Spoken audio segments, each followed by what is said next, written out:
Hello guys, तो लेके आ गया हूँ मैं हाइपोथेसिस का एक और नया पार्ट। तो चलिए एक्सप्लेनेशन को स्टार्ट करते हैं। प्लीज़ वीडियो को पूरा देखिए क्योंकि मेरे चैनल को बहुत ज़्यादा ज़रूरत है, और आप मेरे दूसरे वाले चैनल को भी सब्सक्राइब कर लीजिए जिसमें मैं ड्रोंगा की शॉर्ट्स डालता हूँ और जल्दी उसमें अगेंस्ट द गॉड सीज़न 2 भी आने वाला है, तो प्लीज़ उसको भी सब्सक्राइब कर लीजिए। स्टार्ट में हमें क्विंग लिंग का किंग के सीक्रेट चैम्बर के को दिखाया जाता है जहाँ पे वही बंदी आ चुकी थी। इसका नाम हमें आगे पता चलेगा। इसके बाद वो बड़ी सावधानी से आगे जाते हुए देखती है कि वहाँ पे जो उसे चाहिए वो मिल गया, यानी वो लाइफ जेड। वो कहती है फाइनली ये मुझे मिल ही गया। इसके बाद वो अपनी पावर्स को एक्टिवेट करते हुए उसके ऊपर जो रिस्ट्रिक्शन फॉर्मेशन लगाता है, यानी प्रोटेक्टिव फॉर्मेशन, उसे चकनाचूर कर देती है, तोड़ देती है। उस फॉर्मेशन के टूटने के बाद वहाँ से वो लाइफ जेड उस बॉक्स के अंदर से निकल आता है, तो उसे देखकर वो काफी ज्यादा खुश हो जाती है। जिसके बाद वो कहती है फादर मैं आपको जल्दी रेस्क्यू करूंगी। अब जैसे ही वो उसे लेने जाती है, वहाँ पे हम देखते हैं उसी बंदी को जो ल्यूजेंग के माइंड स्पेस में रहती है, वो उसको नहीं लेने देती। वो अपनी स्ट्रिंग से उसको पकड़ लेती है लाइफ जेट को। तो क्विंगलिंग किंग की डॉक्टर भी उसे वापस लेने के लिए उसके ऊपर झपट जाती है, यानी उसे भी वापस लेने के लिए, और वो कहती है मुझे ये वापस कर दो। तो जिस पर मिस पर्पल कहती है, मैं इसका नाम पर्पल रख दे रहा हूँ क्योंकि मुझे इसका नाम याद ही नहीं आ रहा है। तो मिस पर्पल कहती हैं छोटी बच्ची तुम ये लाइफ जेट मुझे दे दो वरना मैं तुम्हें बहुत मारूंगी। तो फिर वो उसे गुस्से में देखती है और कहती है कि तुम उसी लड़के की सोल स्लेव हो, है ना। जिसके बाद वो फिनिक्स वाली लड़की अपनी और वो पर्पल अपने ट्रू एसेंस को उसी स्ट्रिंग में डाल देते हैं, जिस वजह से वहाँ काफ़ी बड़ा ब्लास्ट होता है, और उस ब्लास्ट की वजह से वो लाइफ जेड ऊपर उड़ जाता है। जिसके बाद पर्पल कहती है मैंने तुम्हें अंडरएस्टिमेट किया। जिसके बाद पर्पल उसे उड़ के 2-3 मुक्के और लात रख देती है। जिसके बाद उन लोग के बीच में काफी ज्यादा आइकॉनिक फाइट स्टार्ट हो जाती है। जिसके बाद पर्पल फिर से बैक स्लिप खाते हुए उस लाइफ जेड को फिर से ऊपर की तरफ उछाल देती है। तो जिस पर उस लाइफ जेड को पकड़ने के लिए वो दोनों ही अपनी ट्रू एसेंस की स्ट्रिंग बना के उसको पकड़ लेती हैं। अब क्योंकि यहाँ पे फाइट चल रही थी कि कौन इस लाइफ जेड को लेगा, इसलिए दोनों ही अपनी पूरी ताकत लगा रही थी। इस वजह से वो लाइफ जेट टूट जाता है और 2 टुकड़े हो जाते हैं उसके। अब क्योंकि वो लाइफ जेट टूट चुका था, इसलिए वहाँ पे काफ़ी ज़्यादा एनर्जी ब्लास्ट होता है। इस वजह से ल्यूजेंग और उस पैलेस के मास्टर को भी पता चल गया था। उसका नाम आपको पता ही होगा क्योंकि अगर आपने पिछला एपिसोड देखा होगा तो इसका पूरी स्टोरी आपको पता ही होगी। इसके बाद अब क्योंकि 2 टुकड़े हो चुके थे, इसलिए एक टुकड़ा दोनों के हाथ में था। इसके बाद मिस पर्पल सोचती है अब ल्यूजेंग हाफ की डील करेगा उससे। इसके बाद वो वहाँ से जाने लगती है। तो जिस पर वही फिनिक्स लेडी कहती है अच्छा तो तुम्हें लगता है कि तुम यहाँ से भाग सकती हो, और जिसके बाद वो कहती है तुम बस ऐसे ही चले जाओगे मेरा लाइफ जेड डिस्ट्रॉय करने के बाद। इसके बाद वो अपनी पावर्स को एक्टिवेट करने लगती है। जिसके बाद पर्पल तो बहुत ही आसानी से उसकी पावर्स को डॉज कर लेती है। जिसके बाद मिस थियान उसके ऊपर से बैक स्लिप खाते हुए वहाँ से निकल जाती है और वो कहती है छोटी बच्ची तुम मुझे स्टॉप नहीं कर सकती। जिसके बाद वो वहाँ से ऊपर जाने के लिए छलांग लगाती है, लेकिन वो ऊपर नहीं जा पाती है बिकॉज ऑफ इन सभी दुपट्टों की वजह से। तो जिस पर मिस थियान फिर से उसी लेडी की तरफ कूद जाती हैं, फिनिक्स लेडी की तरफ, और उन सब दुपट्टों को डॉज करते हुए उसी की तरफ ले आती हैं, फिनिक्स लेडी की तरफ, और वो वहाँ से निकल जाती है। अब जिसके बाद वो उसे डॉज कर लेती है। इसके बाद वहाँ पे हमें उसी लेडी को दिखाया जाता है जो कि ल्यूजेंग के साथ में आगे दिखी थी। इसके बाद हम देखते हैं वो कुछ फूलों के ऊपर से वहाँ से नीचे उतर रही थी। इसके बाद वो कहती है तुम दोनों ने मेरे नाइट मैंशन में नाइट में स्नेक्ड करने की हिम्मत कैसे की? तो क्या तुम मेरे यूनिक टेस्ट के बारे में जानती हो और मुझे सर्व करना चाहती हो? इसके बाद वो फिनिक्स लेडी उसे देखते हुए कहती है कुंगलुओ, और वो कहती है तुम कछुओं को तरह नाचने वाली, और इसी के साथ में वो अपनी एनर्जी को एक्टिवेट करने लगती है और तुम अपने आप को एक किंग बुलाती हो, और इसी के साथ में उसके ऊपर अटैक कर देती है। लेकिन वो अपनी पावर से कुंगलुओ के ऊपर अटैक कर देती है।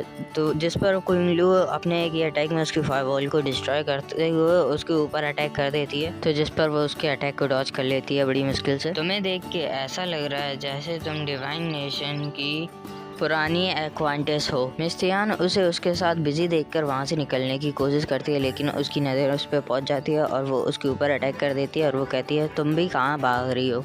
जिसके बाद क्विंगलिंग कहती है कि आज यहाँ से कोई नहीं जाएगा, और इसी के साथ में उन तीनों का फेस ऑफ दिखाया जाता है। इसके बाद हमारा सीन शिफ्ट होता है, हम देखते हैं वहाँ ऊपर से एक एनर्जी रिलीज होती है और वहाँ हम देखते हैं लिu ज़ेंग होता है जिसने वहाँ के सारे गार्ड्स को निपटा दिया था। इसके बाद वो नीचे कूद जाता है, जिसके बाद हम मिस तियान को देखते हैं जो कि उसे लाइफ जेट के हाफ टुकड़े को देते हुए कहती हैं अदर हाफ उस लड़के के पास है। और इसके बाद वो मिस्ट बनते हुए लिu ज़ेंग के माइंड स्पेस में चली जाती है, जिसके बाद वो लिu ज़ेंग उससे कहता है कि हैंड ओवर कर दो मेरे लाइफ जेट और मैं तुम्हारी यहाँ से निकलने में हेल्प करूँगा। तो जिस पर वो लेडी बोलती है और तुम्हें ऐसा क्यों लगता है कि मैं ऐसा करूँगी, और तुमने आज मेरे ज़ियानू ऑफिस में मेरे ऊपर स्पाइंग किया था।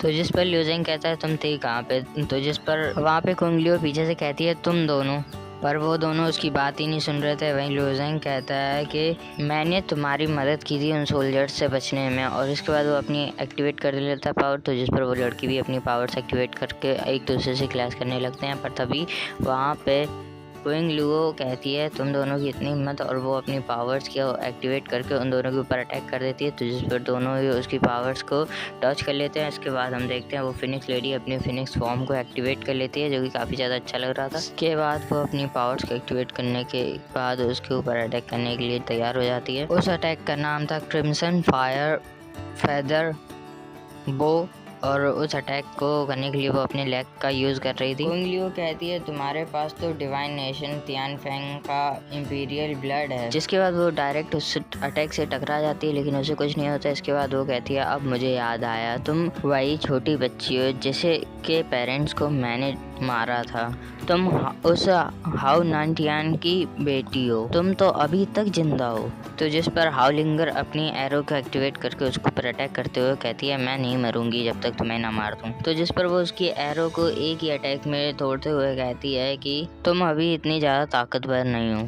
जिसके बाद वो उसके एक अटैक से टकरा जाती है, जिस वजह से वो थोड़ी घायल हो जाती है। जिसके बाद वो लिu ज़ेंग की तरफ देखते हुए कहती है हे ज़ियानू ऑफिस का रूल है कि इक्वली एक्सचेंज, तुम इसे मार दो।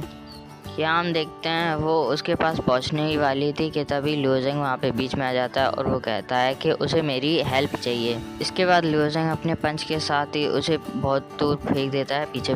तो जिस पर कुंग लिu कहती है कि तुमने उसे देखा, तो जिस पर वो कहता है कि वो उसे मेरी ज़रूरत है ताकि तुम्हें वो किल कर सके। जैसे ही लिu ज़ेंग अपनी पावर्स को एक्टिवेट करता है तो वहाँ पे काफ़ी ज़्यादा बड़ा ब्लास्ट होता है। तो कुंग लिu कहती है इतना रूड क्यों होना, किसी को किल क्यों करना, आके मेरे ग्रेसफुल डांस को एडमायर करो।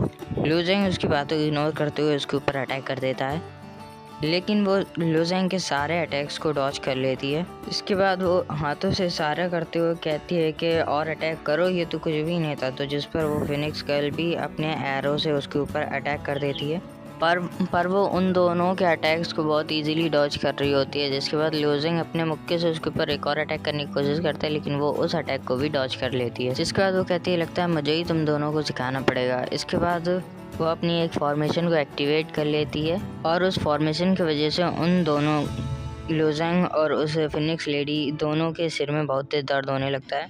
जिसके बाद वो अपने डांस वूवन मिस्टिक रियलम को ओपन कर देती है और ये उसका डोमेन था। इसके बाद वो अपने दुपट्टों से उन दोनों के ऊपर अटैक कर देती है। तो जिस पर लिu ज़ेंग तो उसके अटैक को डॉच कर लेता है, लेकिन वो फिनिक्स लेडी उसके अटैक को डॉच नहीं कर पाती है, इसलिए वो उसे बांध लेती है। जिसके बाद वो कहती है कि मेरे डोमेन में आने के बाद तुम दोनों ही एक माइंडलेस पपिट बन जाओगे और तुम लोगों का लाइफ एसेंस भी ड्रेन हो जाएगा। उसके बाद हमें चारों तरफ से दिखाया जाता है जहाँ पे लिu ज़ेंग एक प्रिजन जैसी चीज में कैद हो गया है और उस प्रिजन में कुछ गर्ल्स आके कहती हैं हे हमारे साथ मजे करो, और ये एक इल्यूजन था। इसके बाद हमें उसी फिनिक्स लेडी को दिखाया जाता है जिससे बांध दिया था उन लोग ने। जिसके बाद लिu ज़ेंग कहता है ये तो बहुत बुरा है, ये तो मेरी माइंड को करप्ट कर रहा है। जिसके बाद वहाँ पे हमें कुछ गर्ल्स को दिखाया जाता है जो कि कहती हैं कि लिu ज़ेंग से कि सर क्या मैं ये कर दूं और आप इसका बुरा तो नहीं मानेंगे। इसके बाद लिu ज़ेंग उस इल्यूजन में फंसता ही चला जा रहा था। इसके बाद वो लिu ज़ेंग को देखते हुए कहती है ये तो फंस गया, अब उस लड़की की बारी। इसके बाद वो उसकी तरफ जाते हुए अपने दुपट्टे को एक हंटर में बदलते हुए, कांटे वाले हंटर में बदलते हुए उसके ऊपर अटैक करने लगती है। जिसके बाद वो कहती है लिटिल प्रिंसेस तुम्हारे पास बहुत हिम्मत है, पुराने ओल्ड लॉर्ड्स ऑफ तियानफेंग के मुकाबले। तुम्हें इतना पेन हो रहा है तभी भी तुम रो नहीं रही हो। तो जिस पर प्रिंसेस कहती है क्या तुम इन्हीं चीप ट्रिक्स में एक्सपर्ट हो? तो जिस पर वो उसका मुंह पकड़ते हुए कहती है तुम छोटी लड़की। इसके बाद वो उसके पीछे जाते हुए कहती है कि तुम ज़्यादा मत सोचो यहाँ से भागने के बारे में। इसके बाद हमें तियानफेंग इंपीरियल प्लेस के दिखाया जाता है। वहाँ की पूरी जगह डिस्ट्रॉय हो चुकी थी और जिसके बाद उसकी मदर कहती है कि बच्ची वहाँ से भाग जाओ, और ये हाउलिंगर की मदर ही हैं। बाद हाउलिंगर वहाँ से भागने लगती है, लेकिन तभी वो लड़की अपनी पावर से एक निडल बना के उसके ऊपर अटैक कर देती है। वहीं पे ये कहती है डिवाइन नेशन यू के सामने जो भी सरेंडर नहीं करेगा उसे डिस्ट्रॉय कर दिया जाएगा। इसके बाद हम प्रेजेंट टाइम देखते हैं जहाँ पे वो कहती है कि तुम बच गई थी मेरे उस एरो से, क्योंकि तुम्हारे उस फिनिक्स टैटू ने बचा लिया था तुम्हें। जिसके बाद वो अपनी जीभ निकालते हुए कहती है कि अगर मैं तुम्हारी ब्लड लाइन को एब्जॉर्ब कर लूँ तो फिर मैं हमेशा ही जवान रह सकती हूँ और मैं बिल्कुल ही फियरलेस बन जाऊँगी, कोई भी मुझे हरा ही नहीं सकता। और इतना कहने के बाद वो उसकी और ज़्यादा टाइट कर देते हैं हाथ पैर, तो जिस पर उसको काफ़ी ज़्यादा पेन होने लगता है, लेकिन तभी भी वो चिल्लाती नहीं है।